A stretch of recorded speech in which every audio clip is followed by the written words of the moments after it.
1 an que je suis diagnostiquée TDAH et aujourd'hui je vous en parle. TDAH, ça veut dire quoi? Trouble déficit de l'attention avec ou hyperactivité. Dans mon cas, c'est l'hyperactivité mentale et physique et aujourd'hui je veux partager avec vous mon expérience personnelle, mon témoignage pour au moins aider l'un d'entre vous. Ma vidéo risque d'être longue car j'ai beaucoup de choses à dire. Elle peut même peut-être partir dans tous les sens, ce qui est assez représentatif de qu'est-ce qui peut se passer dans ma tête. Je vais essayer de faire simple, point par point, et je vais commencer par le premier qui est comment je me suis diagnostiquée. J'ai été diagnostiquée à l'âge de 21 ans lorsque j'étais à Montpellier pour ma 3e année d'études dans le commerce. Tout d'abord, je me suis tournée vers une psychologue parce que c'était la première fois de ma vie que je quittais le cocon familial, que je quittais mes amis, que je quittais mes habitudes et je me retrouvais dans une toute nouvelle ville à des centaines de kilomètres de chez moi et je me suis confrontée à mes premiers soucis, à mes premiers traumatismes, on va dire, de l'enfance, puisque je me suis retrouvée à passer plusieurs jours toute seule dans le noir, regarder des séries, à mal m'alimenter, avoir des pensées que je n'avais pas forcément auparavant. Je suis quelqu'un de très positif tous les jours, mais c'est vrai que là, je commençais à avoir une version de moi-même que je n'aimais absolument pas, que je ne reconnaissais pas, et là, je sentais que je pouvais pas traverser ça toute seule, et c'est pour ça que j'ai pris rendez-vous avec un médecin généraliste pour avoir accès à une psychologue aux fameuses 8 séances gratuites pour les étudiants, ce qui m'a beaucoup aidé d'ailleurs. Et le premier cheminement s'est fait avec la psychologue. La psychologue, elle m'a d'abord aidée dans le sens que j'avais beaucoup de traumatismes qui s'étaient réveillés du fait que j'avais quitté le nid, mais surtout des tocs. J'avais des tocs à vérifier 15 fois la voiture si elle était fermée, à vérifier si la porte d'entrée aussi était fermée, mais je vérifiais une bonne dizaine de fois. La colocation se trouvait au dernier étage de l'immeuble, on avait des gros problèmes d'ascenseur, donc autant vous dire que je me suis tapé les escaliers plus d'une fois, les 7 étages, et je me suis retrouvée en retard au travail et à l'école, et il y a eu des conséquences sur mon image en tant qu'élève ou en tant qu'employé, et je peux vous dire que ça c'est tout un engrenage, mais ça c'est typique TDAH et j'en parlerai un peu plus tard. Ces 8 séances du coup de psychologie m'a plus permis à régler mes traumatismes et également à régler mes tocs et comprendre d'où ils venaient, notamment de l'insécurité que je ressentais par rapport à ce qui a pu se passer dans mon enfance, sauf que le TDAH a décuplé tous ces tocs, ce qui fait que ça commençait vraiment à devenir invivable pour moi et c'est pour ça que j'ai commencé à demander de l'aide. Vu comme je passais énormément de journées dans le noir à regarder des films ou des séries, je me suis retapé la série Grey's Anatomy et dans l'un des épisodes de l'une des dernières saisons, il y a un épisode où il y a un interne qu'on voit qui court partout, qui a des missions à faire pour son boss et au final il oublie de les faire parce qu'il court partout, parce qu'il doit faire ci, il doit faire ça et ses autres internes amis qui lui disent mais pourquoi tu fais comme ci, mais pourquoi tu fais pas comme ça, mais c'est pas logique ce que tu fais, mais là tu vas t'embrouiller, mais pourquoi t'as fait ci, et en fait il y a une accumulation. En fait on voit dans l'épisode l'interne qui court partout tout le temps et en fait qui est surstimulé et tout le long de l'épisode je me suis dit aïe aïe, on dirait vraiment moi et ça sent pas bon du tout cette histoire. Et en fait à la fin de l'épisode il y a son boss qui s'assoit à côté de lui sur le banc parce que forcément l'interne il a passé une mauvaise journée parce qu'il a couru partout, parce qu'il est épuisé physiquement et mentalement, et son patron qui lui dit est-ce que t'as pensé à prendre ton traitement, et l'interne me regarde complètement interloqué en lui disant mais de quel traitement tu me parles? Et là il lui dit ton traitement pour le TDAH, et là il lui explique que lui il est diagnostiqué depuis des années et qu'il prend tel médicament, et là je me suis dit aïe, il y a peut-être quelque chose à voir. Sachant que là on était à l'époque où sur TikTok tout le monde parlait du TDAH et tout le monde disait moi j'y suis, moi je m'y reconnais, moi j'ai les mêmes symptômes, enfin c'était un peu à prendre et à laisser. Je me suis dit tout le monde se croit TDAH, vas-y Noémie, pense pas à ça, mets ça un peu de côté et à la prochaine séance t'en parleras avec ta psychologue. Chose que j'ai faite, sauf que ma psychologue elle avait un certain âge et pour elle le TDAH ou les HPI ou ce genre de choses n'existe pas, on est juste des personnes toutes différentes et il y a des personnes un peu plus différentes que d'autres, mais ça veut pas dire que c'est une maladie ou un trouble ou quoi que ce soit. Et j'ai vite compris que c'était pas la personne qui pouvait répondre à mes questions. C'est pourquoi j'ai repris à nouveau rendez-vous avec le médecin qui me suivait quand j'étais étudiante à Montpellier pour avoir une séance avec un psychiatre, car c'est seulement le psychiatre qui peut vous diagnostiquer TDAH. Du coup de là j'ai mon rendez-vous avec le psychiatre. J'ai une série de questions. Les séries de questions, elles commencent dès l'enfance, justement pour pouvoir retracer tous les événements qui sont liés ou non au TDAH. Si les événements commencent à partir de l'âge adulte, ça veut dire que vous n'y êtes pas. Le TDAH, c'est reconnu comme une maladie. Après, chaque cas est différent, chaque degré est différent également. Le TDAH, c'est quand même quelque chose où il y a encore beaucoup d'interrogations autour de ce sujet. Verdict tombe, donc je suis bel et bien TDAH. et deux solutions s'offrent à moi, soit je prends des médicaments, soit j'ai un suivi avec une autre psychiatre. Donc j'ai choisi la deuxième option car pour moi la première elle était beaucoup trop forte pour mon cas, en tout cas j'en ressentais pas le besoin. Donc, dès que je sors de cette séance, je me dis aïe, bon ben ça y est, le verdict il est tombé, je suis bel et bien TDAH. Donc il y a une forme de soulagement en me disant ok, il y a des choses qui semblent cohérentes avec toutes les questions qui m'ont été posées, je comprends un peu mieux qui je suis et je me dis c'est un peu le début de l'enfer car je me dis le cerveau c'est tellement complexe que j'ai tellement peur de pas pouvoir m'en sortir dans ce trouble car ça a quand même un gros impact dans ma vie. J'ai un peu peur de ce que ça veut dire au final. On me dit que je suis diagnostiquée mais on m'aide pas forcément à le comprendre plus que ça.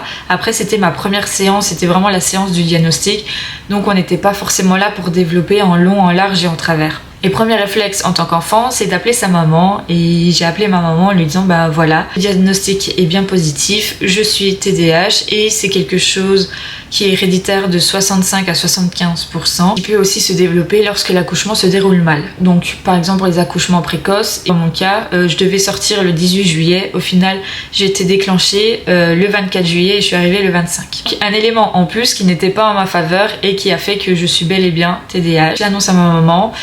Et je m'effondre complètement, je pleure parce que c'est de la peur mais en même temps du soulagement. Le cerveau il est tellement complexe. J'ai fait 1 an de psycho, bon je fais juste une année, mais c'est pour me dire que ce qui se passe dans nos têtes, waouh, on connaît pas toutes les capacités du cerveau, il est très complexe, que ça soit pour le TDAH, la dépression et les autres troubles qui existent, ça fout quand même un peu la trouille, bref voilà. Ma thérapie avec la psychiatre commence. J'ai stoppé celle avec la psychologue, réglé tous les traumatismes, tous les problèmes que j'avais avec elle grâce aux 8 séances. Et j'étais vraiment focus sur régler du coup mon TDAH. Maintenant que j'avais guéri le plus gros à faire avec la psychologue, il était temps de se concentrer sur le TDAH. Je suis vraiment tombée sur une psychiatre, mais un amour qui m'a vraiment aidée à mieux me comprendre et surtout à déculpabiliser.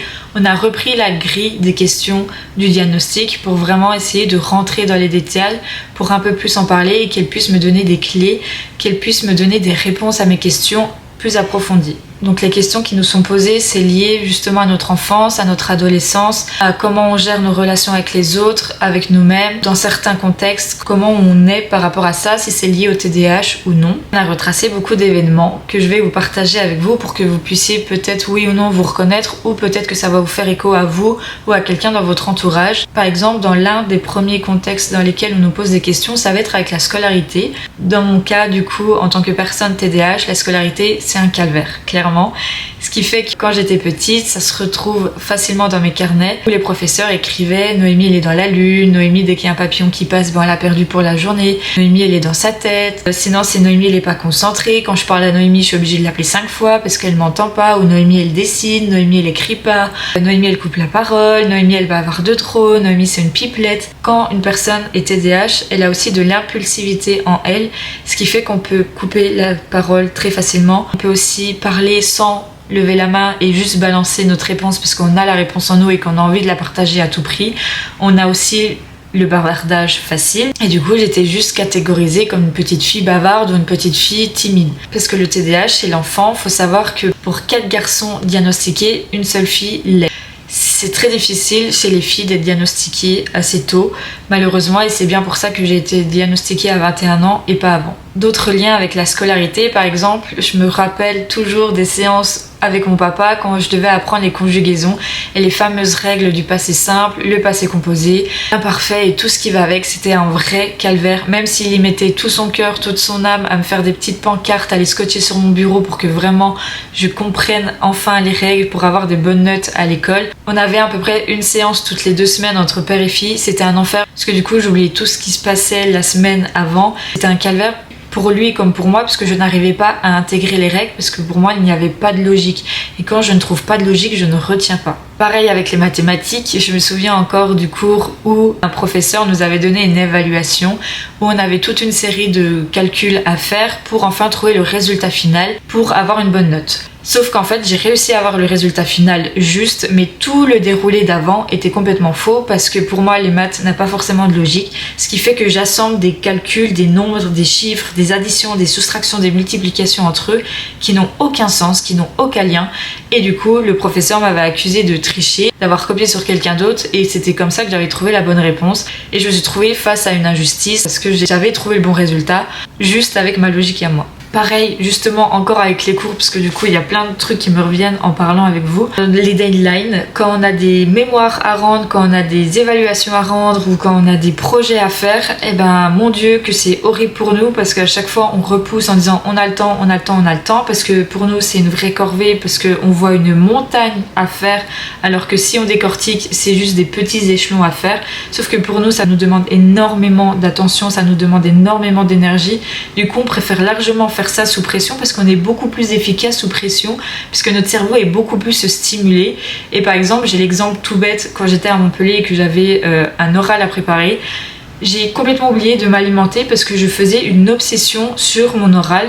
Et en fait, c'était mes colocs qui venaient taper à ma porte en disant eh oh meuf, il faudrait peut-être que tu penses à te nourrir parce que j'avais commencé à 9h du matin et à 3h du matin, à part sortir de ma chambre pour aller au petit coin, c'est tout ce que je faisais. La psychiatre me pose des questions à propos de mon écosystème familial, amical et amoureux. Donc on sait que le TDAH est transmissible par l'hérédité de 65 à 75%.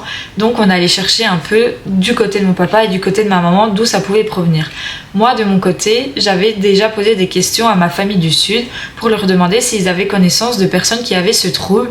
Et ma tata m'a regardé droit dans les yeux en disant bah regarde ton tonton, tu trouves pas qu'il coupe un peu trop la parole? Ce qui est vraiment un trait chez lui où à chaque fois on lui dit attends, laisse les autres parler, ce sera à ton tour après, parce que lui vraiment c'est sûr et certain, il est TDAH, il n'y a pas de doute. Il est grand-père et il a un petit-fils, et ce petit-fils qui est du coup mon petit cousin est aussi TDAH. Je sais du coup que mon tonton qui est le frère de mon père j'en suis quasiment sûre à 100% qu'il est TDAH.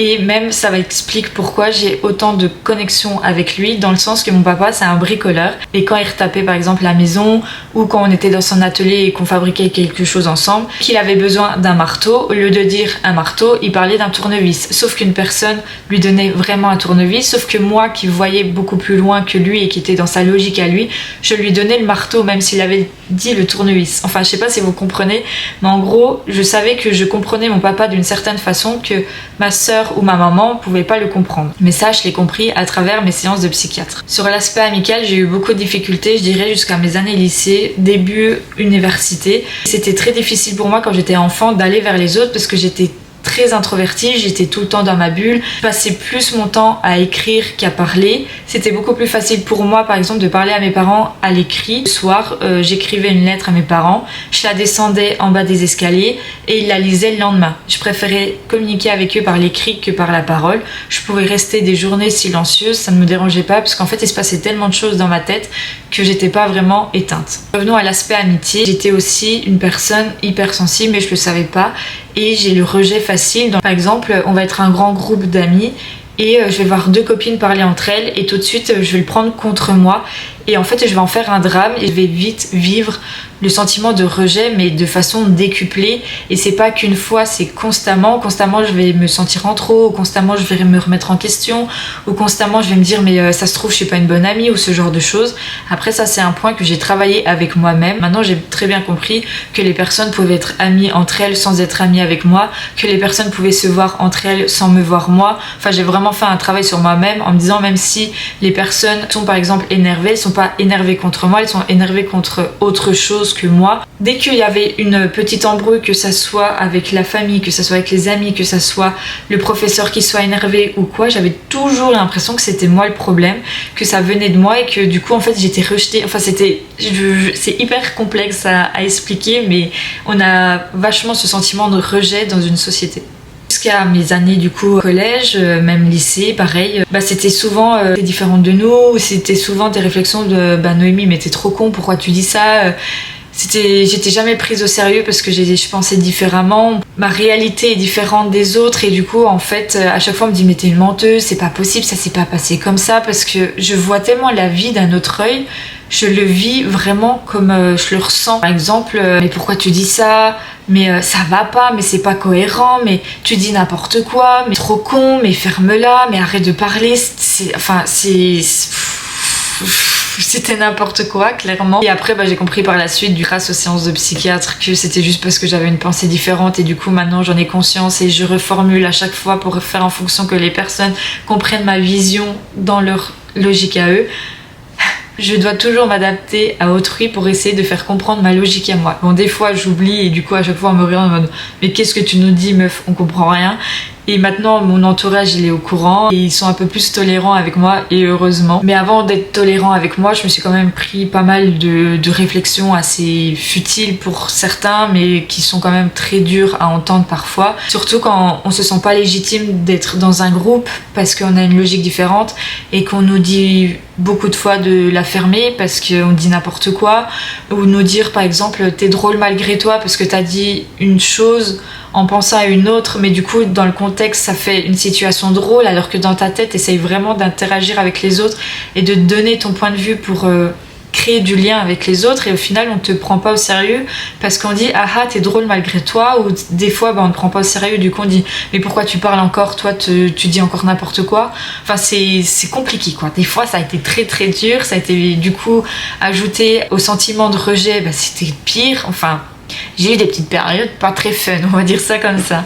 Mais ça m'a forgé et j'ai persisté à essayer d'avoir des amis, et aujourd'hui j'ai vraiment une très grande famille d'amis. J'ai des amis depuis 8 ans, j'ai des amis depuis 15 ans, j'ai des amis depuis 20 ans. Je suis team, les amis c'est pour la vie. Après on en perd en cours de chemin et c'est normal, c'est le cycle de la vie aussi. Voici mon aspect amical, en tout cas ma vision des choses et mon expérience à moi. Et la psychiatre m'a aussi posé des questions sur ma vie amoureuse. Parce que quand on est TDAH, on n'est pas patient, on se lasse de tout, on est passionné par tout et pour tout. Et d'un point de vue amoureux, pareil, c'est le même système, c'est que dès qu'on n'est pas assez stimulé, on passe vite à autre chose. Je ressentais un manque d'amour quand j'étais dans ma famille, ce qui fait que j'ai eu très tôt des petits amis parce que je cherchais de l'amour ailleurs, dans d'autres familles. En fait, avec le TDAH, ça n'aide pas, ça fait que j'enchaînais plus ou moins les petits copains. Jusqu'à temps que je me prenne en main à 18 ans en disant Noémie, calme-toi, c'est plus possible. T'as des trucs à régler chez toi, tu peux pas aimer autant de personnes, tu peux pas passer du coq à l'âne constamment. Je suis vraiment team, va voir des psychologues dès que t'as un problème dans ta vie pour t'aider à le régler au plus vite, pour éviter qu'ils traînent et transmettent ces traumatismes à tes enfants. Je ferme la parenthèse. D'un point de vue amoureux, je me suis rendu compte que c'était difficile pour moi de rester amoureuse et de tomber amoureuse aussi, parce qu'on peut confondre ça avec une passion du moment en disant ah c'est les débuts, c'est trop cool, parce que du coup ça engendre de la dopamine, vu comme c'est nouveau ça nous émerveille et on en redemande à chaque fois. Et justement les débuts c'est tout beau tout rose, du coup on se lance vite dans une relation parce qu'on se sent amoureux, parce que ça dégage de la dopamine chez nous, et du coup on se dit ah trop bien, c'est l'amour de notre vie, c'est tout beau tout rose, ça dure qu'un temps, ça s'estompe, vu comme la dopamine elle est plus là. Et en tant que TDAH on est tout le temps en manque de dopamine, donc quand la relation s'essouffle, qu'est-ce qu'on fait? On passe à autre chose pour essayer justement de trouver cette dopamine ailleurs. Avec la psychiatre, il y a eu des séances qui m'ont énormément aidé à déculpabiliser de mon comportement quand j'étais enfant, ado, jeune adulte et adulte. Dans le sens que quand on est TDAH, on a des comportements d'impulsivité, on est aussi des personnes passionnées pour tout et partout. Et j'ai beaucoup culpabilisé, notamment envers mes parents, qui est une famille modeste, mais qui quand même avait acheté une maison, qui construisait des travaux, ça coûte un certain prix, mais c'est quand même des parents qui aiment leurs enfants et qui veulent faire en sorte de les rendre épanouis. Et quand j'avais une nouvelle lobby, ils faisaient tout pour me rendre heureuse. Par exemple, la pâte Fimo, qui coûte extrêmement cher. Ma maman, elle avait mis des centaines d'euros là-dedans, sauf que la pâte Fimo, ça m'a plu un temps et ça sèche avec le temps, ce qui fait qu'il y a des centaines d'euros qui se sont retrouvés à sécher au fond d'un tiroir, parce que ma passion, elle est passée. Mais il faut savoir que nous on est vraiment hyper passionnés, que c'est une vraie passion pour nous, que nous ça y est on s'imagine créer notre petite figurine et de les vendre sur le marché, et puis c'est vraiment notre business, c'est genre on vit pour ça quoi, genre on peut passer des heures et des heures à créer avec nos mains, avec de la pâte Fimo. J'ai eu ma session pâte Fimo où mes parents ont mis un certain prix là-dedans, et je sais que ça m'a été reproché plus tard avec le temps. Par exemple quand je demandais que je peux faire du cheval, qui coûte extrêmement cher également, et que mes parents ils me disaient mais tu te souviens quand tu nous avais parlé de la pâte Fimo, on a mis le prix qu'il fallait pour te faire plaisir. Au final ça a duré 2 semaines et t'es passé à autre chose. Je peux pas leur en vouloir, ils savaient pas à ce moment-là que j'étais du coup atteinte du TDAH. J'ai eu la même phase aussi avec les fameux petits élastiques où on peut créer des bracelets mais aussi on peut créer des figurines, où pareil je passais des heures devant l'ordinateur à créer mes figurines, à créer mes petits bracelets. Pareil, ma maman, elle a investi des sous là-dedans et c'est encore actuellement dans le placard sous mon lit chez mon papa, parce que ça a duré je pense 1 mois ou 2 et après je suis passée à autre chose et c'était constamment comme ça. Encore là, ma nouvelle passion du coup depuis presque 7 mois, c'est de créer des vidéos. Donc j'ai acheté le matériel, donc la caméra avec laquelle je filme actuellement, elle coûte un certain prix. J'ai investi beaucoup dans cette passion et j'espère vraiment du plus profond de mon cœur que c'est pas du tout une passion futile. Après je sais que créer de la vidéo, ça fait des années que j'en parle parce que je suis une personne, comme je vous le disais, qui écrit beaucoup et je m'écris aussi des lettres à moi-même que je retrouve plus tard quand je suis adulte, où dans ces lettres j'écris mes objectifs pour savoir quand je retombe dessus est-ce que j'ai atteint oui ou non ces objectifs. Et l'objectif d'avoir une chaîne YouTube, ça fait depuis au moins 10 ans que je l'écris. Donc là je sais pourquoi j'ai mis mes sous dans ma caméra. Clairement, normalement c'est pas une passion futile. En remontant dans mon passé avec la psychiatre, j'ai aussi compris d'autres événements qui se sont produits dans mon enfance. Par exemple, je me souviendrai toujours, c'était lors d'un repas de Noël, il y avait du monde à table et je pose la question du coup aux personnes présentes, est-ce que vous aussi il y a constamment une petite voix qui vous parle dans votre tête? Et là il y en a beaucoup qui nous répondent, oui Noémie, c'est ton inconscient. Et je suis là en mode, non mais vraiment moi c'est constamment, c'est tout le temps, ma tête est pleine de voix qui me parlent. Du coup là tout le monde me regarde bizarre en mode, elle nous raconte, elle fout un peu la trouille à nous poser cette question là. De là je partais un peu dans tous les sens et j'ai mon tonton qui me dit, mais arrête de passer du coq à l'âne. Et ça c'est un fait réel chez les TDAH, c'est qu'on a des pensées plein la tête et qu'en fait une pensée va nous emmener à une autre et à une autre et à une autre. Enfin c'est un bordel sans nom et ce qui fait que beaucoup de fois j'ai entendu dans ma vie arrête de passer du coq à l'âne et c'est complètement réel.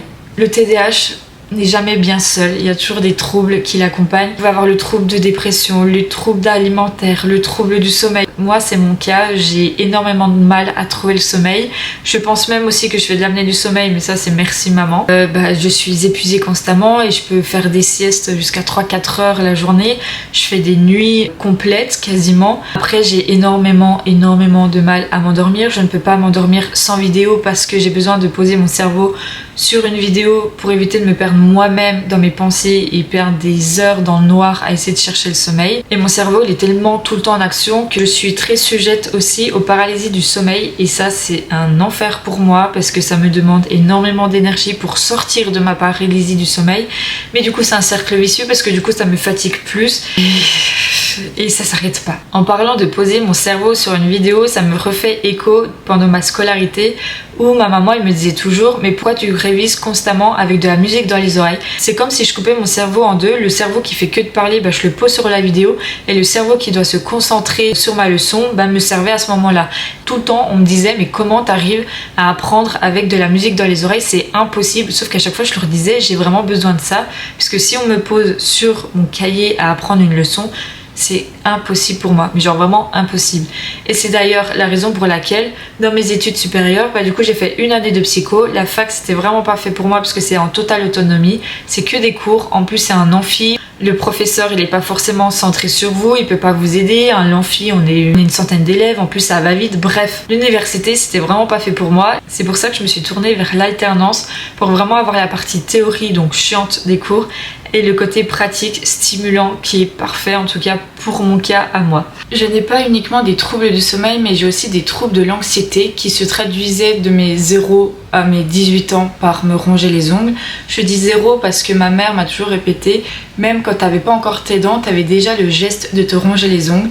Du jour au lendemain, j'ai arrêté de me ronger les ongles. Pourtant, j'ai essayé toutes les méthodes possibles et imaginables. Me demandez pas comment j'ai réussi, mais j'ai arrêté. Et maintenant, j'ai 23 ans, donc ça fait 5 ans que j'ai enfin des ongles. Mais ça se traduit du coup par d'autres aspects, comme par exemple mes dents. Je serre énormément ma mâchoire, ce qui fait que j'ai des douleurs habituelles, au point que je n'ai pas senti une carie molaire.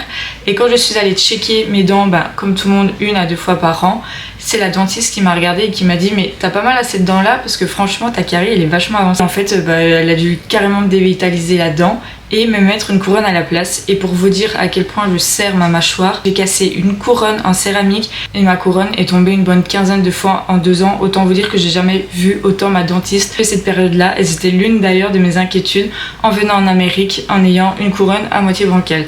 Dieu merci, elle tient depuis 7 mois. Ma dentiste m'a expliqué que là t'as de la chance parce que c'est ta couronne qui est cassée, mais imagine avec le temps l'état de tes dents tout simplement. Donc maintenant je dors avec une gouttière pour vraiment avoir la pression sur du plastique et plus sur mes dents. Aussi le stress ça peut se traduire par des crises d'angoisse, j'en faisais beaucoup quand j'étais petite, maintenant ça va beaucoup mieux. Ça peut se traduire par facteurs, mais vraiment notamment chez moi ça va être tout ce qui est la mâchoire et du coup les cervicales, parce que j'ai aussi souvent mal au cou. Bon c'est plus le cas maintenant parce que je suis vraiment très bien ici aux États-Unis et je suis vraiment dans une vibe assez cool, assez relax, assez chill. Mais je sais que pendant un certain temps j'avais des problèmes de dos, j'étais complètement bloquée, ou même par exemple quand j'allais chez le kiné pour faire des séances, même lui il n'arrivait pas à me craquer le dos tellement que j'étais trop comprimée en fait de l'intérieur. Enfin bref, le stress quoi. Un autre point sur les TDAH, c'est qu'on ne supporte pas d'attendre, on ne supporte pas du tout les embouteillages, on ne supporte pas du tout d'attendre à la caisse du supermarché. On préfère largement refaire tout le supermarché, reposer chaque article, que d'attendre 15 à 20 minutes à la caisse. C'est impossible pour nous d'attendre, on n'a vraiment pas de patience, c'est très difficile pour nous puisqu'on n'est pas du tout stimulé. Autre exemple aussi avec l'attente, ça va être avec mon permis. Déjà pour moi, passer le permis, il n'y avait aucune logique. J'ai eu mon code la première fois, ça déjà c'est un miracle. Et par contre, mon permis, c'est une autre histoire. Je l'ai eu au bout de la 2e ou 3e fois, je crois. J'ai, pour moi, appris à conduire toute seule. J'ai eu plusieurs accrochages. Mon papa, il a grincé des dents plus d'une fois. Et ma maman a eu la trouille plus d'une fois également. Tout ça pour dire qu'on est très impatient en tant que personne TDAH. Et on peut aussi être très impulsif, ce qui ne se traduit pas forcément par des bonnes choses. Et en général, les TDAH ont beaucoup de problèmes avec la justice, le permis, avec les factures à payer, ce genre de choses. Une vidéo de Fabien Olicard qui interroge justement un médecin généraliste spécialisé dans le TDAH qui parle des personnes avec ce trouble, que je vous mets en barre d'infos, et il prend comme exemple les hommes TDAH ont tendance à conduire en moto parce qu'ils détestent attendre, du coup slalom entre les voitures, et puis ceux qui conduisent en voiture, vu comme on n'est pas patient, on va faire des excès de vitesse et c'est un cercle vicieux parce qu'on finit par se faire toper et du coup on paye des amendes et nanani, on perd des points, et du coup quand on va perdre des points, qu'est-ce qu'on fait? On retourne repasser le permis et il n'y a pas de logique et du coup on n'a pas notre permis et du coup ça nous énerve, bref, c'est compliqué. Pareil, ça m'a porté préjudice d'être impatiente parce qu'il faut savoir qu'aux États-Unis, la priorité c'est aux bus scolaires, les fameux bus jaunes qui ont des caméras scotchées à leur bus avec des gros panneaux stop. Et en fait, quand un bus jaune s'arrête, toutes les voitures s'arrêtent, que ça soit en face ou derrière, parce que vraiment c'est pour la sécurité des enfants à 100%. Fois, ça se peut que je me suis dit, j'ai le temps de passer, les panneaux ils sont à peine déployés, je suis passée, j'ai été topée, $250 dans le fion. Actuellement, j'ai toujours mon permis. Le problème numéro 1 du TDAH, c'est la dopamine. On est constamment en manque de dopamine et on en cherche partout à travers tout ce qui nous entoure. Par exemple, ça peut passer par la nourriture. En tant que personne TDAH, j'ai tendance à manger régulièrement le même plat parce que ça me procure directement de la dopamine dans mon cerveau. Par exemple, mon plat préféré, ça va être les pâtes au saumon. Et je suis capable de manger des pâtes au saumon pendant une semaine non-stop, midi, matin et soir, juste parce que ça me procure directement de la dopamine que mon cerveau réclame. Pareil, par exemple, pour les films, on va regarder constamment les mêmes films parce qu'on sait très bien les émotions que ça va nous procurer, ça peut très bien nous faire rire, du coup dégager encore plus de dopamine. Par exemple, quand on débute la relation sexuelle, des nouvelles sensations, c'est de la nouveauté, donc on va être en demande constante et du coup on va avoir une sexualité qui est beaucoup plus haute que les autres. Pareil pour les activités physiques, à savoir que justement pour canaliser cette hyperactivité mentale et physique, il n'y a rien de tel que le sport. Sauf que le sport chez les TDAH, on va être à fond pendant 3 mois dans la muscule, dans le tennis, dans la natation, dans ce que vous voulez. Mais vraiment y aller tous les jours, être très discipliné pendant 3 mois. Si on arrive à tenir 3 mois, en général chez moi ça dure 2 mois ou peut-être juste 1 mois, et après pendant 6 mois ne rien faire du tout. Et ça m'est déjà arrivé plus d'une fois où j'ai essayé d'aller à la salle avec des amis et du coup j'ai aller 4 fois par semaine avec eux sur une durée d'1 mois et après plus rien pendant une année. Pareil avec le crossfit où au début j'étais hyper rigoureuse pendant les premiers mois et après plus rien alors que ça me coûtait quand même plus de 50 balles par mois. C'est souvent comme ça où on va être passionné de quelque chose ou d'un truc où on va faire quelque chose pendant un certain temps et ne plus du tout y toucher pendant une très longue période. Je voulais aussi vous parler du point de l'hypersensibilité chez les TDAH, que ça soit par exemple les points sensoriels, que ça soit l'odorat, le toucher, l'ouïe, la vue, et le 5e c'est le goût. Alors moi, faut savoir du coup que je suis très sensible à l'odeur. Je sais même pas comment expliquer, genre quand je sens une odeur qui me déplaît, là Je pense à une colocation, du coup ma meilleure amie avec une très bonne amie à elle, qui ont 2 chats, et en fait la litière elle était dans l'entrée, et les chats, comme tous les êtres vivants, font leurs besoins, et en fait c'était tellement prenant. Elles avaient l'habitude parce qu'elles vivaient et que c'est un grand appart trop beau, trop magnifique et grave spacieux et tout. Et forcément, elles sont pas tout de suite là derrière la litière. Dès qu'un des chats fait caca, c'est bon, elles sont pas là derrière à ramasser tout de suite. Mais bref, tout ça pour dire que quand je passais dans l'entrée et qu'il y a eu les besoins qui a été fait il y a pas longtemps, c'était insupportable pour moi. Vraiment, c'était pas possible. J'avais besoin de l'exprimer verbalement, j'avais besoin de l'exprimer physiquement en ouvrant les fenêtres ou ce genre de choses, parce que ça me met dans une position d'inconfort. Je ne supportais pas.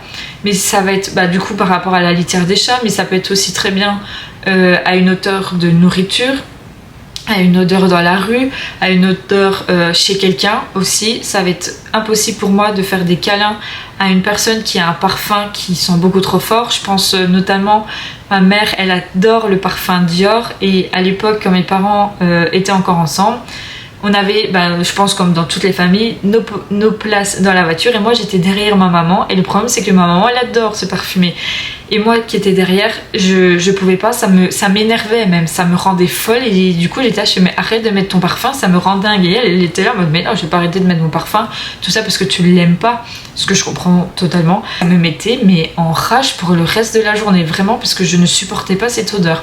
Il y a aussi du coup l'hypersensibilité sensorielle. Il y en a beaucoup qui peuvent pas toucher les craies, qui peuvent pas toucher des matières spécifiques.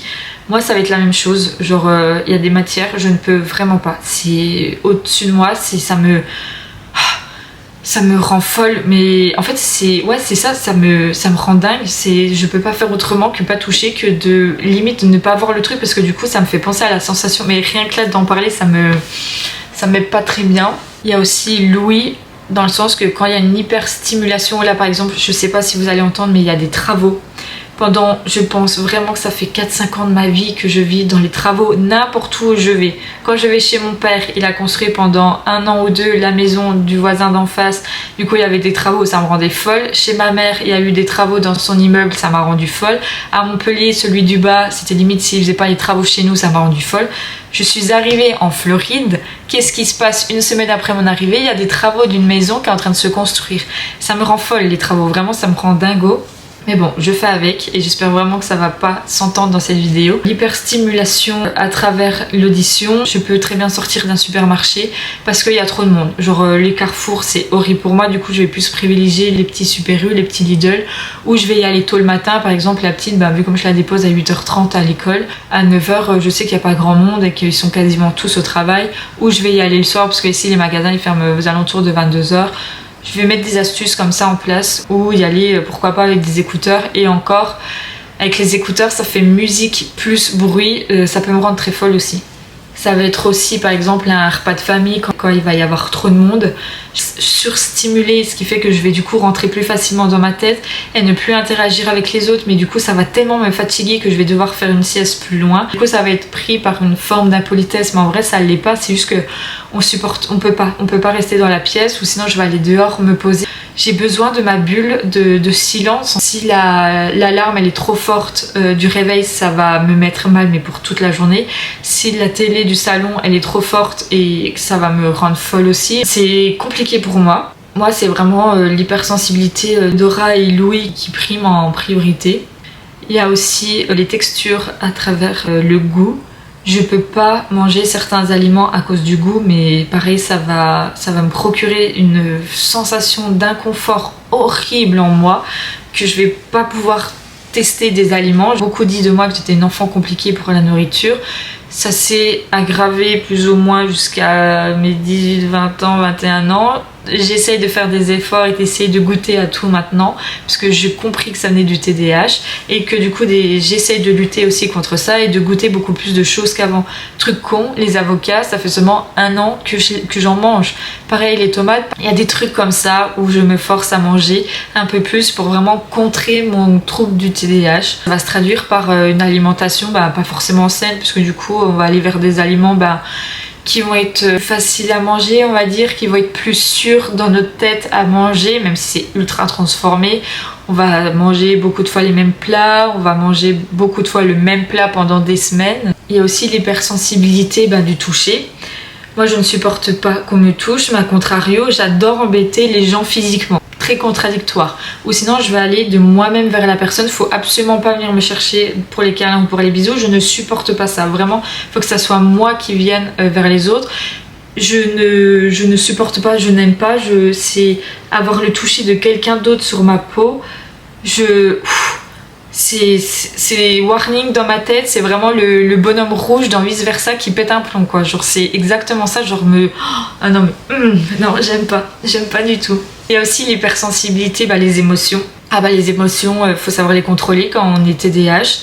La colère principalement, la frustration. La frustration parce que forcément notre cerveau il est en manque de dopamine et qu'il faut lui donner ce qu'il a envie. Si monsieur ne veut pas se taire, enfin moins parler en tout cas, et du coup la frustration c'est horrible à gérer pour une personne TDAH. Moi je sais pas trop comment, je pense que c'est à force de faire du travail avec beaucoup de psychologues, parce que je suis vraiment de la team dès qu'il y a un petit problème, règle-le maintenant et après on n'en parle plus. Ça fait que j'arrive du coup à gérer mes émotions beaucoup plus qu'avant. Je sais que quand je vais me mettre en colère ou non, par exemple quand je suis dans une situation de conflit avec une personne, je vais me taire, je vais me mettre en position écoute. C'est trop pour moi et que je sais que vraiment ça peut me faire sortir de mes gonds. Je vais dire ok là stop, je sais que je peux partir à tout moment en vrille, je n'ai pas envie de ça parce que moi-même me voir dans cet état-là, c'est horrible pour moi de me voir énervée comme ça, impulsive. Ça passe pas par la case raisonnement, ça passe vraiment... Ça sort, en fait on parle vraiment comme on pense, enfin ça sort quoi. Je sais pas comment l'expliquer. Du coup je dis souvent écoute là ça va pas du tout, ça m'énerve à un point que je sais que je peux exploser. Je sors de la pièce et je reviendrai vers toi quand je serai calmée. Que ça prenne 10 minutes ou 10 heures, laisse-moi revenir vers toi et voilà. Mon hypersensibilité avec mes émotions, elle a évolué avec le temps. Avant j'étais pas forcément une personne qui pleurait beaucoup, dans le sens que je pleurais quand j'étais triste comme tout le monde pendant les enterrements ou quoi. Je vais avoir la larme plus facile. Dès que je suis joyeuse, je vais pleurer. Dès que je suis heureuse, je vais pleurer. Dès que je sais pas, j'ai vu pour la première fois ma petite fille, c'est pas ma petite fille. Quand j'ai vu pour la première fois ma House Kids, mais rien que d'en parler, j'ai les larmes aux yeux. Faire du vélo sans les roues, j'ai pleuré. Je vais avoir les larmes aux yeux beaucoup plus facilement. Voir un vieux couple dans la rue se prendre la main, ou voir un bébé faire un sourire ou ce genre de choses. Mais rien que là, genre j'ai les larmes aux yeux, mais genre... je vis mes émotions beaucoup plus qu'avant en tout cas. Maintenant que je vous ai parlé un peu d'anecdotes, de comment je me suis fait diagnostiquer, quel processus j'ai mis en place, comment j'ai fait du coup pour jongler avec mon TDAH sans prendre de médicaments. Avec ma psychiatre, on a mis des choses en place et en fait comme elle me dit, vu comme j'ai la chance d'avoir une maman qui est assez carrée, cadrée, j'ai mis plusieurs processus, des systèmes en place sans le savoir. Par exemple, je marche énormément avec des to-do list où ça va être des post-it, où ça va être beaucoup plus simple parce que j'oublie tout. Vu comme j'ai tellement de pensées dans la tête, je n'arrive pas à prioriser, je n'arrive pas à mettre de l'ordre dans mes pensées parce qu'une pensée en appelle une autre et je me perds très vite. Et du coup, pour éviter de me perdre, en général, je fais une liste, je coche mes missions comme ça, que ça soit pour mes études, que ça soit pour le travail, que ça soit à la maison ou ce genre de choses. Quand c'est vraiment très urgent, je vais mettre des réveils. Petite anecdote aussi par rapport à ça, j'ai su que j'étais différente des autres. Par exemple, quand je dormais avec des amis ou mes chéris, je devais mettre des réveils. Je mettais jamais par exemple 7h05, 7h00. Je mettais toujours par exemple 7h03 parce que c'était le milieu de 05 et de 7h, 7h57. C'est ma logique à moi, je pourrais pas l'expliquer, mais je peux pas mettre du 55, je peux pas mettre un 0 non plus, c'est hyper complexe. Et ça me fait aussi penser à autre chose, l'impatience. Je reviens juste là-dessus, j'ai un exemple à vous donner. J'ai fait un road trip au Texas avec 2 de mes meilleurs amis et on a fini par finir ce road trip sur la plage là où je me trouve en Floride. Et forcément, qui dit plage, dit bronzette. Sauf que justement les TDAH, on déteste attendre et si on n'est pas stimulé, c'est un enfer pour nous. Moi en tout cas, je sais pas si c'est le cas de tous les TDAH parce que je ne suis pas du tout la science infuse. Je suis hypersensible, sensorielle, que ça soit par l'odeur, surtout par l'odeur, et les bruits, que ça soit aussi par la vue, que ça soit par le toucher. La mer, pour moi, s'il y a trop de monde, ça va être horrible pour moi parce que du coup je vais entendre tout ce qui se passe, enfin je vais être happée par tout ce qui m'entoure. Le bruit, ça peut être très cool le soir parce que du coup ça va m'apaiser, mais vraiment que s'il y a personne. Le toucher, le sable, suivant la texture du sable, s'il est fin, s'il est gros ou quoi, ça peut me rendre folle. Vraiment, avoir du sable sur moi, des fois dans mon short ou quoi, mais ça me rend folle. Vraiment, ça peut me tendre. répondre très fortement. En fait, je n'arrivais pas à tenir en place sur ma serviette et j'ai mes amis qui me regardent et inconsciemment j'étais là, je fais oui mais il faut qu'on pense à faire les courses parce qu'il faut rentrer. En fait, je l'ai poussé un peu à rentrer parce que je ne tenais plus en place. Je voulais me débarrasser, je voulais arrêter ce moment plage tout simplement. Et c'est là qu'on a commencé à parler du TDAH et que en fait j'ai appris, je le savais mais là j'en ai vraiment pris conscience que pour elle c'était vraiment un moment de détente où elle mettait leur cerveau sur pause et que pour elle c'était vraiment du kiff d'être sur la plage parce que vraiment c'était chill pour elle quoi. Sauf que du coup moi je leur dis, moi c'est pas du tout mon cas. Et en général du coup quand je vais à la plage, j'emmène toujours un jeu avec moi, que ce soit le Uno, que ce soit un jeu de dés ou un jeu de cartes, pour vraiment me stimuler et éviter de m'ennuyer trop vite tout simplement. Pour revenir au sujet des post-it, j'en mets un peu partout, dans des endroits voyants. Ça peut même être le frigo, ça peut être mon miroir de la salle de bain, ça peut être la porte des WC parce que c'est ce que j'ai en face de moi, ça peut être ma porte de chambre avant que je parte. Quand c'est vraiment trop urgent et que je dois vraiment pas l'oublier, je vais carrément les mettre devant la porte d'entrée, quitte à me prendre les pieds dedans pour vraiment que je me dise ah oui, faut pas que j'oublie ça. Ça va être des petites stratégies comme ça, peut-être que ça marchera absolument pas sur vous. C'est peut-être pas forcément les meilleurs non plus de mettre un paquet de bordel devant la porte et que tout le monde se prenne les pieds dedans. Mais parfois, quand vraiment c'est trop urgent, j'ai pas le choix. Je pense avoir dit le plus gros de mon expérience personnelle.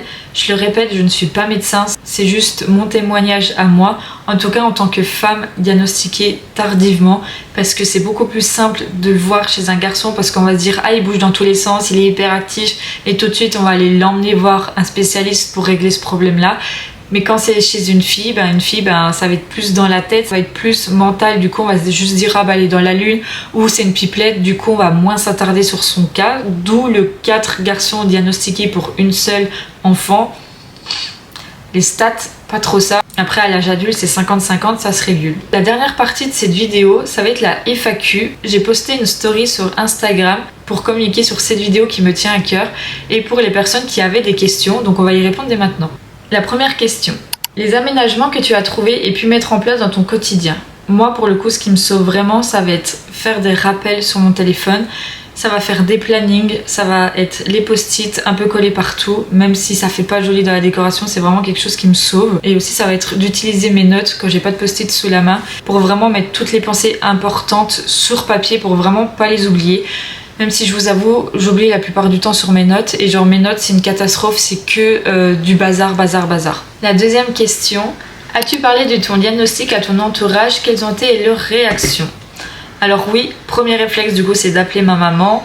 Donc là j'ai ressenti beaucoup de tristesse. J'ai énormément pleuré au téléphone avec elle parce que j'ai vécu avec des personnes dépressives dans ma famille.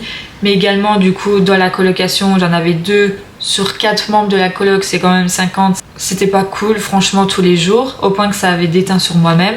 Quand je l'ai annoncé à ma maman, je me suis effondrée parce que j'ai toujours dit je préfère largement me casser les 2 jambes que d'avoir une maladie mentale, parce qu'il n'y a rien de pire que de voir des personnes s'enfermer dans leur tête, dans leur cage noire et de les voir se débattre pour essayer de s'en sortir, de voir des psychiatres, de voir plein de personnes et des fois ça fonctionne pas toujours parce que le cerveau il est tellement complexe que c'était vraiment ma trouille d'avoir une maladie mentale. Bon, c'est mon cas aujourd'hui, je vais très bien, je suis pas à plaindre. Oui, j'ai un TDAH, non ce n'est pas fatal, genre vraiment tout va bien. Après il y a des degrés différents, je ne suis pas un danger pour autrui. C'est pour ça aussi que je suis pas sous médicaments, parce que vous pouvez être mis sous médicaments un peu contre votre volonté, ça je ne suis pas sûre, mais en tout cas on peut un peu vous pousser à la médicamentation. On peut un peu vous pousser à prendre des médicaments quand vous êtes un danger pour autrui. Par exemple, dans la coloc, j'oubliais parfois d'éteindre le four où mes plats cramaient littéralement parce que j'avais complètement oublié que j'avais fait de la cuisine, que j'avais complètement oublié mes lasagnes dans le four et au final ça a limite pris feu et du coup ça c'était moyen. Et que ça peut mettre en danger, ça peut être aussi oublier la plaque, ça peut aussi oublier le gaz. Moi ça va parce que j'ai mis du coup des rappels sur mon téléphone pour éviter que ça se reproduise à nouveau. Quand je l'ai dit à mes amis, j'ai des personnes qui ont compris, j'ai des personnes qui se sont excusées parce que du coup je leur ai parlé de choses qui m'avaient blessée. Je n'osais pas vraiment leur exprimer parce que j'avais peur de ne pas être prise au sérieux. Et aussi le fait de ne pas avoir été prise au sérieux. Pendant très longtemps, je me suis longtemps tue, je n'osais pas vraiment reprendre la parole, que ce soit en cours ou dans d'autres groupes, par exemple professionnels ou avec des clients quand je suis dans mon monde professionnel à moi, j'osais vraiment pas prendre ma place alors que chacun a sa place dans la société. Ça a été vraiment difficile et ça je les partage avec mes amis. Il y en a qui ont été très compréhensifs, qui ont été très bienveillants, qui m'ont posé des questions parce que du coup ils connaissent pas forcément ce trouble-là. Sinon il y a d'autres personnes qui comprennent pas vraiment et c'est pas grave et c'est ok, genre tout va bien, je leur en veux pas, on n'est pas brouillés ou quoi. Je crois que la pire réaction que j'ai eue, du coup, c'est à ma boss. Pour rappel, si je suis allée me faire diagnostiquer, c'est parce que je voyais ce fameux interne en Grey's Anatomy qui faisait des allers-retours partout dans son entreprise.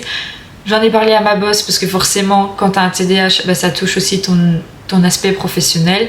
Et on n'était que deux, il y avait que moi et elle. Et du coup, quand il y avait une erreur, il fallait pas chercher bien loin, c'était soit elle, soit moi. Et la plupart du temps, du coup, c'était moi. Surtout, plus on me met la pression, plus je panique, plus c'était horrible, plus j'avais l'impression d'être une enfant de 3 ans et plus je faisais des bêtises. En fait, quand je lui ai annoncé que j'étais du coup diagnostiquée, que je voyais une psychiatre, sa réaction c'était je pense que tu devrais continuer à voir ta psychiatre parce qu'il n'y a pas que le trouble de l'attention, je pense qu'il y a bien plus derrière. Et je fais encore une fois, je ne suis pas prise de sérieuse, je suis prise pour une enfant, je suis prise pour une débile parce que faut savoir que le TDAH n'a rien à voir avec le QI de l'intelligence. Vous pouvez être très intelligent avec un TDAH, vous pouvez être très con avec un TDAH, ça n'a rien à voir avec l'intelligence. Vraiment, vous êtes capable de tout, vous êtes capable de tout. Clairement, tout va bien, ok? C'est juste que vous avez besoin de dispositions différentes, c'est tout. Vous avez besoin de réajustement et c'est ok. Troisième question. Tu avais préalablement cette autodiag avant d'aller consulter ou pas du tout? La psy te l'a appris. Alors du coup, la psychologue, elle y croyait pas du tout. C'est pour ça que je suis allée voir ma psychiatre. Alors moi, j'avais du coup pas de doute, j'avais jamais entendu parler du TDAH avant de regarder les vidéos TikTok où ça a pop-up d'un coup et que tout le monde s'autodiague. Alors déjà, faites très attention aux autodiagnostics. Comme je l'ai dit, le TDAH c'est à partir de l'enfance, parce que oui, il y a beaucoup de personnes qui disent j'ai oublié mes clés, nanani nanana, qui peuvent vraiment se retrouver, sauf que nous c'est vraiment tout le temps, constamment. Genre exemple tout bête, mon téléphone, des fois quand je le perds, il y en a qui vont aller le chercher sur le bureau. Moi mon premier réflexe c'est voir si je l'ai pas mis dans la machine à laver, c'est voir si je l'ai pas mis dans le frigo, c'est voir si je l'ai pas laissé sur le bord de la route ou dans la boîte aux lettres, parce qu'en fait je refais toute ma journée parce que je suis capable en fait d'aller me balader comme ça avec mon téléphone et d'un coup genre je suis sur mon téléphone, je scroll, j'ai faim, je vais dans le frigo, sauf que j'oublie qu'en fait je scrollais, du coup vu comme ça m'encombre, je vais le poser dans le frigo, je vais prendre ce que j'ai à prendre, puis je vais finir mon yop et je vais me dire j'ai besoin, mon cerveau est en réclamation de dopamine et du coup je vais chercher sur TikTok parce que ça c'est notre application préférée. Et en fait là je vais me rendre compte que j'ai plus mon téléphone et là je vais me dire où il est. Et après du coup je fais le chemin inverse et je vais perdre un temps fou à chercher mes affaires. Et ça pendant très longtemps. J'ai perdu énormément d'affaires. J'ai des phases où ça m'arrive tous les jours constamment et c'est horrible. Et il y a des phases où ça se calme. Vraiment où je respire. Quatrième question. Pour ou contre des traitements médicamenteux pour les diagnostics tardifs? Alors moi j'ai dit non parce que je n'étais pas en danger, parce que je n'en ressentais pas le besoin, parce que je voulais d'abord faire la manière douce avec une psychiatre.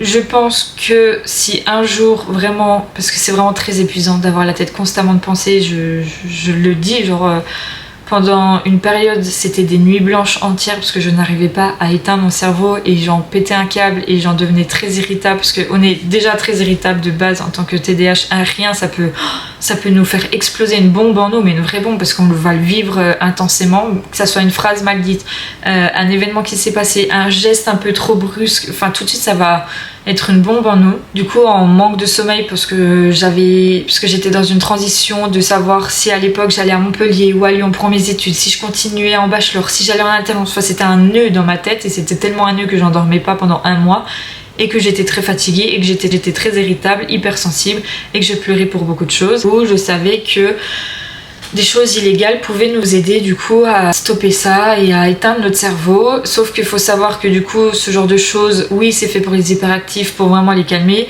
mais par contre en fait c'est juste temporaire parce que du coup derrière ça peut déclencher des addictions. Et alors là guérir d'une addiction plus le TDAH plus d'autres troubles, parce que le TDAH n'est jamais seul, c'est un enfer, ok?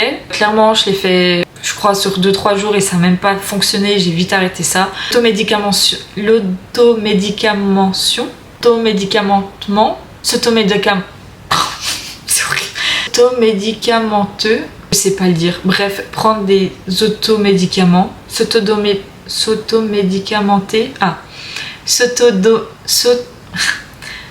s'automédicamenter n'est vraiment pas la bonne solution. Vraiment, allez voir votre médecin généraliste pour aller vous faire diagnostiquer chez un psychiatre. 5e question, comment ça impacte ton quotidien d'opère?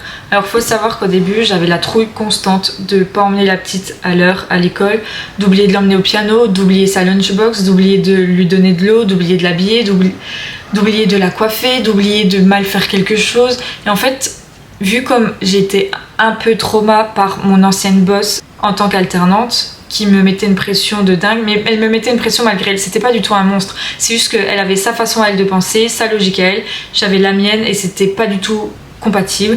Et en fait, elle a eu des réactions pas forcément bonnes non plus, moi aussi, enfin franchement c'est 50-50, mais j'ai quand même eu des petits restes de cette histoire là, et ce qui fait que avec mon ancienne boss, j'avais tout le temps la trouille d'envoyer un mail parce que dès qu'il y avait des fautes, c'était horrible pour elle, c'était la fin du monde parce qu'elle perdait sa réputation de bonne boss, enfin bref. J'avais une pression de dingue par rapport à ça, j'avais tellement peur de mal faire que du coup j'avais reperdu confiance en moi, alors que je sais très bien que je suis une personne qui travaille, j'ai toujours travaillé bien, j'ai commencé à travailler très jeune, sauf que là ça a tout remis en cause ma version de Noémie au travail, et là j'avais un peu la trouille du coup de mal faire, d'oublier des choses importantes alors que personne n'aurait oublié tellement que c'est important. Je suis allée acheter un tableau blanc avec un marqueur pour pouvoir mettre le planning, je mets aussi des réveils pour vraiment ne pas oublier. 6e question, es-tu toujours autant bordélique? Ça, c'est un ancien coloc qui me la pose cette question. J'ai toujours été très très bordélique, mais il faut savoir que dans mon bordel, c'est rangé, dans le sens que pour moi, ça a des places stratégiques pour que je puisse les voir. Ma maman, les carrés cadrés, et qu'il faut que tout soit propre, tout soit à sa place. Du coup, la première fille qu'elle a eue, elle est très rangée, très organisée, ça a toujours été la première de classe, elle a toujours fait des grandes études, elle a toujours su se débrouiller merveilleusement bien dans ce domaine-là, et moi c'était tout l'inverse. Du coup j'avais des gros problèmes d'apprentissage, un truc tout bête, ma sœur c'était la numéro 1 en allemand, j'étais la numéro 1 en partant d'en bas en allemand, genre c'était un enfer pour moi. Au moment du bac par exemple, mon cahier d'allemand était complètement vide, et j'ai dû prendre le cahier d'une amie pour reprendre toute l'année complète parce que les oraux étaient dans 2 semaines. Du coup j'ai été sauvée par le confinement, mais tout ça pour vous dire que quand vous êtes diagnostiqué à l'âge enfant, à l'âge ado, parlez-en à votre établissement pour vraiment mettre des choses pour vous aider à mieux apprendre, parce que vraiment moi ça a été un calvaire sans diagnostic tout le long de ma scolarité, vraiment. Et pour revenir au bordel, pareil, du coup je perdais mes cahiers, je perdais mes feuilles à coller dans mon cahier, mes poupées je les rangeais pas forcément, genre ma voiture c'est une poubelle ambulante clairement, sauf que en fait j'ai tellement besoin de choses constamment que c'est tout sur mon siège passager. Mais un truc tout bête par exemple, ça va être la bouteille d'eau. La bouteille d'eau, j'oublie que j'en ai commencé une le matin, du coup à chaque fois j'en reprends une, et en fait à chaque fois, vu comme je conduis beaucoup la journée, je les mets toujours sur mon siège passager, sauf que je pense une fois par mois, du coup je vide ma voiture, mais il y a au moins 25 à 30 bouteilles d'eau dans ma voiture, mais c'est un délire, vraiment. Je vais ranger uniquement quand je vois qu'il n'y a plus de place au sol pour mettre les pieds, tout simplement. Mais après là, c'est avec le temps, du coup, en partant à Montpellier, que j'ai commencé à me cadrer, où je disais à mes colocs, dès qu'il y a du bordel qui traîne dans l'appartement, vous ouvrez ma chambre et vous balancez dans ma chambre, parce que je comprends totalement que ça fasse chier de voir le bordel des autres quand on est aussi chez soi. Et j'ai même mis une règle en place avec ma maman quand je suis chez elle ou chez mon papa. Ma chambre, c'est mon bordel à moi, c'est mon organisation à moi. Ma mère, du coup, pendant très très longtemps, rangeait derrière moi, sauf que du coup, ça me rendait encore plus folle. L'impulsivité peut vraiment venir péter en nous. Le dernier événement par rapport à mon bordel, c'était avec ma maman. C'est parce que c'était encore trop de bazar pour elle. Elle avait voulu faire du rangement dans ma chambre. Je ne trouvais absolument plus rien. Mais ça m'a mis en colère, mais vraiment, j'arrivais pas à le contrôler. Et j'ai très mal parlé à ma maman. Pas dans les insultes ou quoi, mais j'étais vraiment très nerveuse. Du coup j'ai décidé de partir parce que je sais très bien, vu comme maintenant je sais comment je peux réagir, et je sais que c'est par rapport au TDAH et que c'est moi qui parle, mais vu comme ça passe pas par la case raisonnement, ensuite j'ai ce truc de ok, je sais que là je suis très énervée, c'est je lâche un coup ma colère, après je pars me vider l'esprit dehors, et après je reviens pour vraiment me calmer.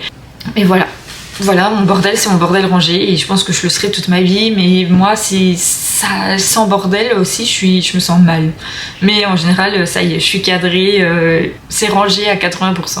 J'ai beaucoup parlé dans cette vidéo, je suis peut-être partie dans tous les sens, je suis désolée pour ça. J'espère au moins que ça vous aura aidé d'une manière ou d'une autre en tant que parent, peut-être pour votre enfant, en tant que personne qui se posait la question, à justement peut-être vous donner l'envie d'aller voir votre médecin généraliste pour ensuite voir un psychiatre et vous faire diagnostiquer ou au moins en parler avec votre médecin généraliste. J'espère que d'une manière ou d'une autre ça vous aura aidé à vous sentir moins seul.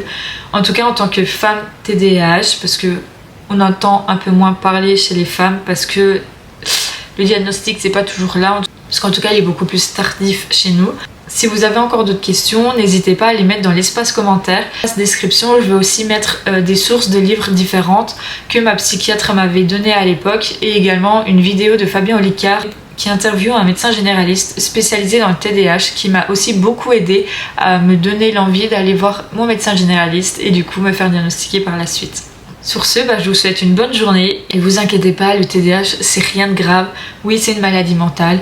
Oui, c'est pas cool tous les jours. Oui, il y a des degrés différents d'une personne à une autre. C'est différent chez les femmes et chez les hommes, chez l'adulte et chez l'enfant. Chacun sa propre expérience, chacun ses propres outils, chacun son propre traitement. En tout cas, moi, je le vois comme un super pouvoir parce que ça nous donne vraiment une vision différente de la vie.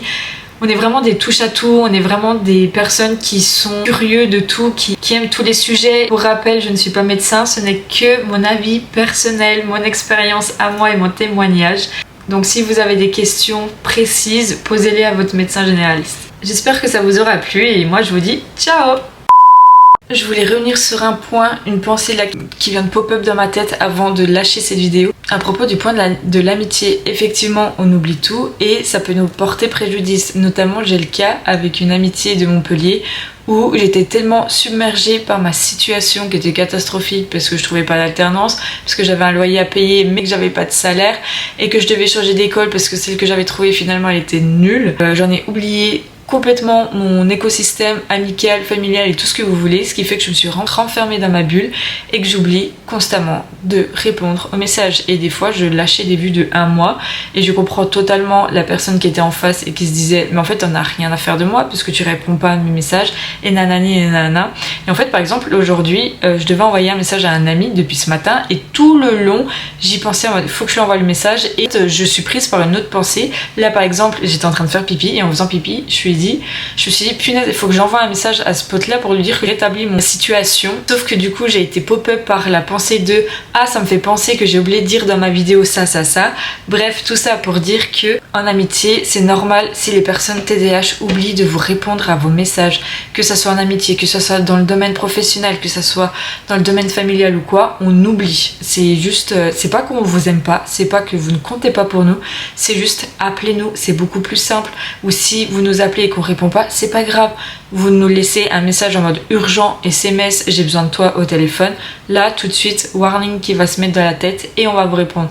Mais désolé pour les messages qui sont des remis, mais c'est horrible hein, parce que j'ai vraiment des remis de plusieurs mois derrière et ça me porte préjudice et je comprends totalement la personne en face. Les amis sont au courant par rapport à ça, je leur ai tous mis au parfum que appelez-moi au lieu de m'envoyer des messages parce que je risque de passer à côté. Voilà, bon moi là actuellement 15h02, mon réveil pour aller chercher la petite à l'école a sonné. C'est go pour moi, ciao. Je vous ai dit que j'allais partir. Là, un exemple typique, ce matin, non mais là, la vidéo, elle va être interminable. Mais c'est vraiment pour essayer de vous donner des vraies images, des vraies situations.